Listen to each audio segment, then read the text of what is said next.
The hero's journey of Nerian. Nerian, a human male, a youth, dies an unnatural death.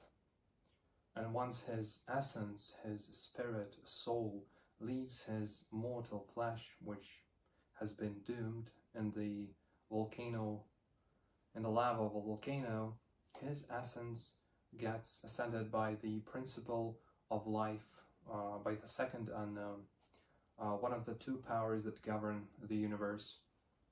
There is the second unknown, which is the energy that stands for all that is life and all that is creation. And there is the first unknown, which stands for all that is death and for suffering and all the negativity that leads to death, complete silence and darkness, that which is considered by this principle to be the righteous state of things in the whole world, which is the universe. And so Nerian gets ascended by the principle of life and becomes one of the universe crusaders, those essences of those beings, of those sentient beings who lived in the mortal world in the flesh, but then once their organisms stopped functioning, their spirits, which is the collective memories, their consciousness, all their thoughts, all their beliefs and ideals, everything they remember from this life, the essence, basically, it leaves this no longer functioning shell and gets ascended by one of those two principles. And Nerian, because he was a good person in life, got ascended by the second unknown. And so once his essence ascends, by the way, he ascends not alone, he's with his mother who died at the same time as he did. He realizes, as all who get ascended, he realizes the truth behind the world, the creation of the universe, the birth of life itself, and the eternal, now eternal, struggle between the two opposite principles that were once one whole. And so he and his mother become universe crusaders and start to live their seemingly eternal lives of their essences in this kingdom of light where only life reigns, where only good emotions reign.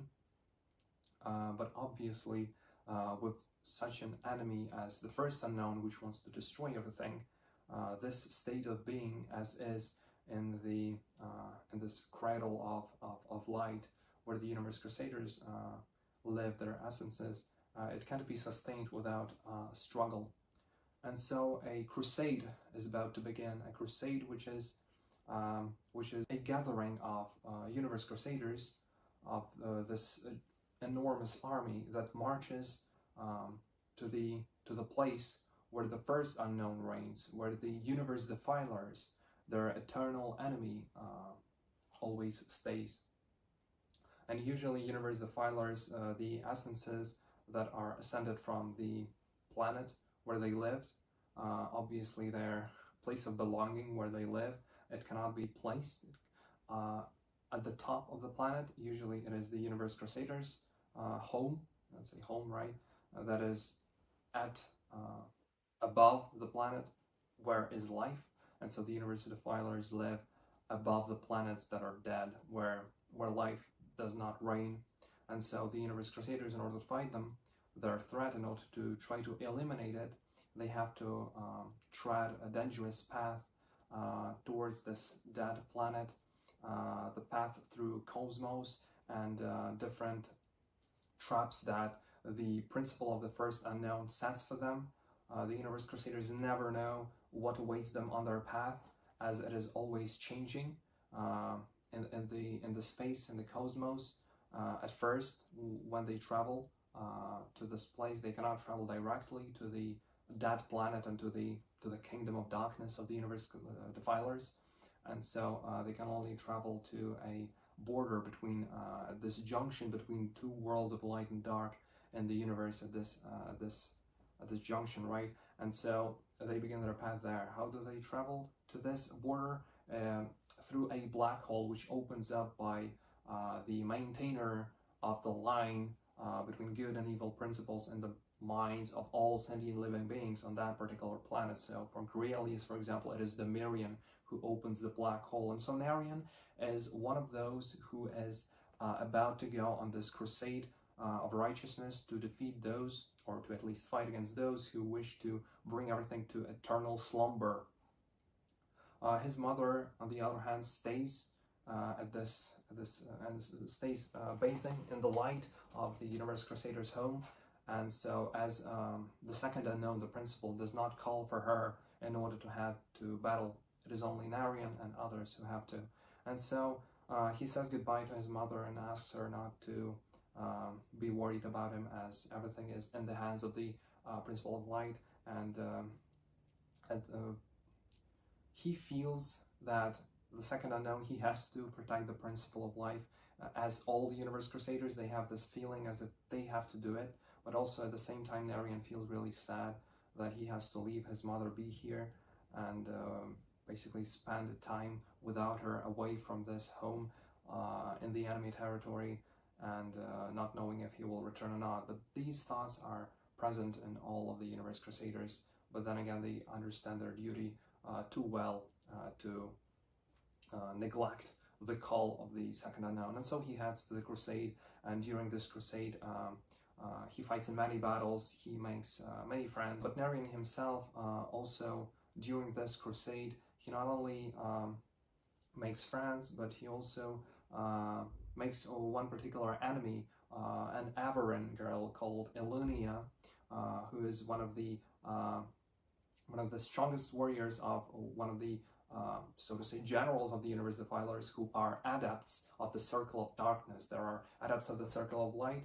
who are the most who are the strongest and the most connected to the principles of the second unknown, Universe Crusaders. They are the adepts of the Circle of Light, and there is this council where they sit and decide basically the next stages of their eternal war. And there are also Universe Defilers, of course, their own adepts of the Circle of Darkness, who bear the marks of the strongest of the evil oppressors. And so Elunia is a warrior of one of those adepts, of the adepts named adept named Yarkrana. And so she kills Adrius, who becomes a mentor, an older Universe Crusader for whom this is not the first crusade. And so he helps Nerian to accept what it is to be a Universe Crusader, but she kills him in a battle. And so Nerian, enraged, basically wants to avenge his fallen mentor, and he does so. But as we find out later, Elunia did not die, but got revived by the power of the second unknown when her essence, at the moment of the final death, got to the interstice between the two principles, this kind of place of a border, which is not officially a border, but this place that no one knew about before Elunia accidentally came there after the lava flow of a river carried her away as the battle between her and Nerian happened in the lava cave. And so at the end of the first novel of the Universe Crusaders, and there's a trilogy, Nerian faces off against his father, who became a Universe Defiler and became one of the commanders of the Legions of Darkness.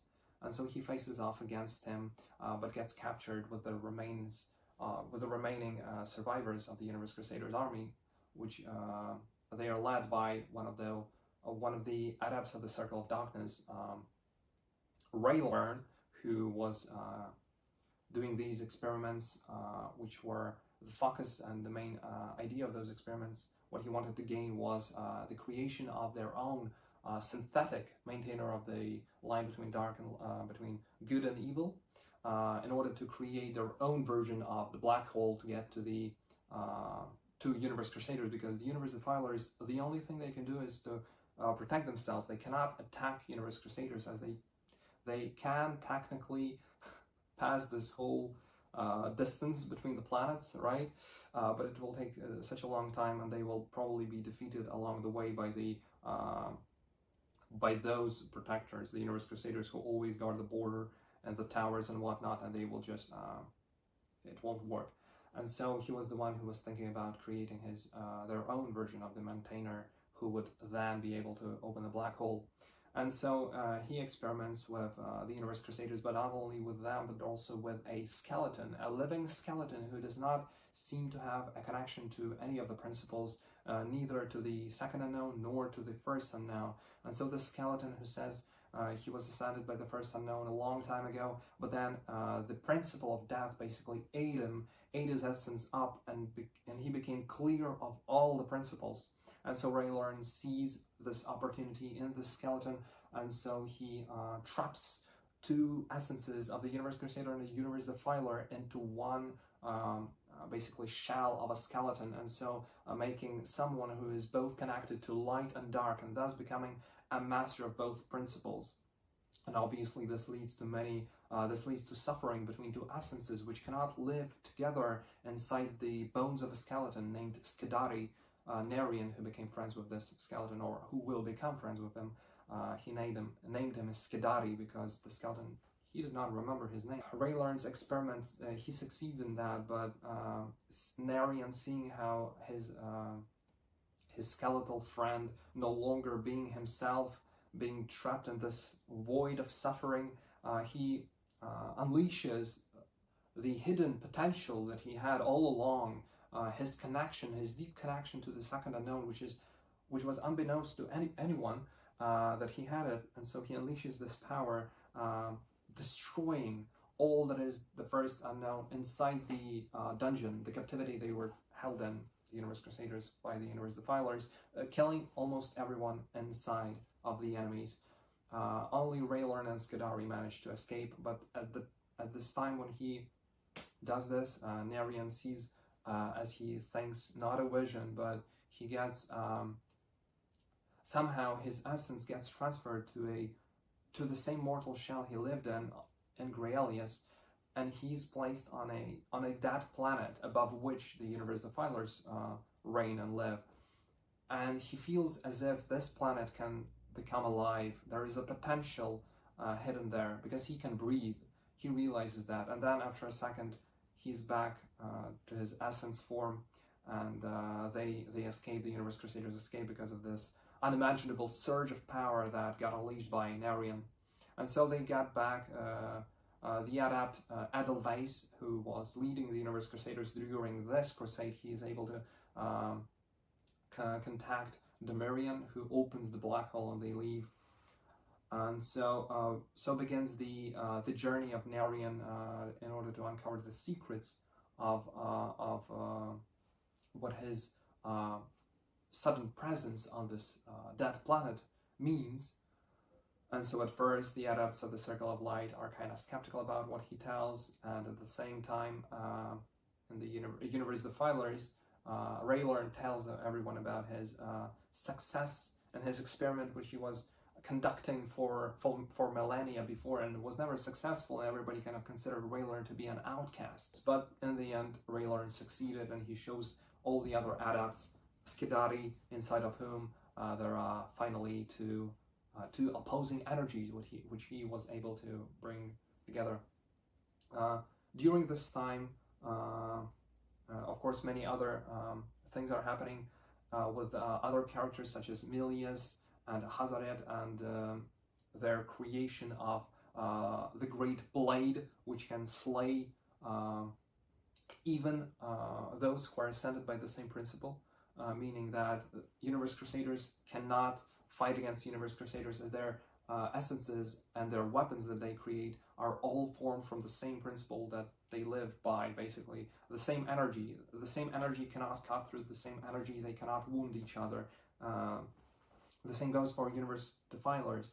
But those two characters, Milius and Hazaret, Milius being one of the adepts of the Circle of Darkness, and Hazaret being an Averyn who hates those Averyns with yellow eyes, those inhabitants of Wesk, who were always prosecuted for the different color of their eyes. Because of that, he collected all the essences that were ascended by the first unknown of those Averyns who had different colors of eyes except for black, right? He collected them into his own personal army, and then he was torturing them so badly, especially the girls, the women, the way, so he was able to capture their essences, their powers, their suffering, and all the negative emotions they experienced from his tortures. that he conducted because of taking the weapons from the Universe Crusaders, and so he tortured them, and so he created those gems, those yellow gems, and so after he created all the gems that he needed, he before that allied himself with Milius, and so they were able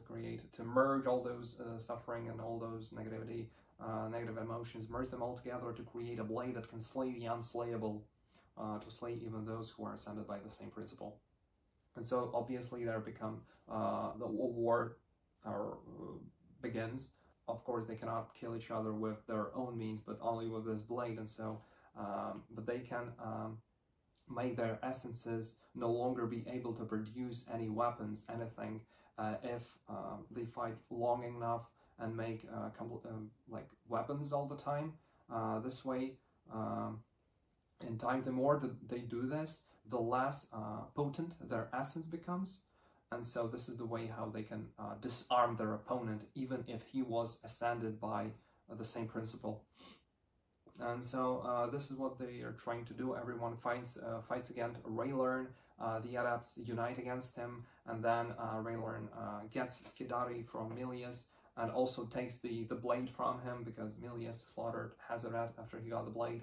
But then Raylearn takes it. The Universe Defilers, their whole kind of army divides into two, and using Skidari, Raylearn attacks the Universe Crusaders. But during this time, Nerian found Illunia. She was more of a bridge between the light and dark, but still not accepting one of those sides completely. Of course, she was a Universe Defiler, but after her essence got reborn by the power of the Second Unknown, he was kind of on this junction between worlds again, and this complication in her understanding of what her place in this world was led her to Nerian, and so she was seeking help from him, while Nerian and the other surviving Universe Crusaders from that crusade, with whom he became friends with, they, with one of the other adepts of the Circle of Light, they had to the crusade, but a small miniature crusade to find answers to the questions that were basically tormenting Nerian's mind about the planet and whatnot. And so they meet with Illunia, and they're starting to become close. Kind of at this time, Nerian also sees visions of these are not actually visions. They are not visions. They're the first unknown communicating to Nerian in order to find out what he feels truly about this holy war that rages on for eternity, and why does the first unknown personify herself in this body of a skeleton, which is not Skidari, a different skeleton. And why Nerian? Is he a chosen one or what? No, he's not, but he has this deep connection to the second unknown, feeling the hidden side of the principle, the side which is hidden for all but except for him. And that is why the first unknown is very interested in Nerian, as he holds the key to reunification, as both principles kind of feel this willingness to reunify, to become one, the unknown that it was thousands and thousands of years ago. But at the same time, they, like the opposite sides of the magnet, they don't want to connect. So it is they want both, and they can't achieve nothing. And so yes, Nerian and Illunia and the others then get back to the home of Universe Crusaders, to their abode. And so and the abode, Nerian obviously tells everyone about Illunia and about how she wants to try to become the Universe Crusader. She wants to forgo the former understanding of life and death, and how death should reign over life. And so the Circle of Light, they accept her as their student, and they begin to teach her in the ways of the light, of the true life.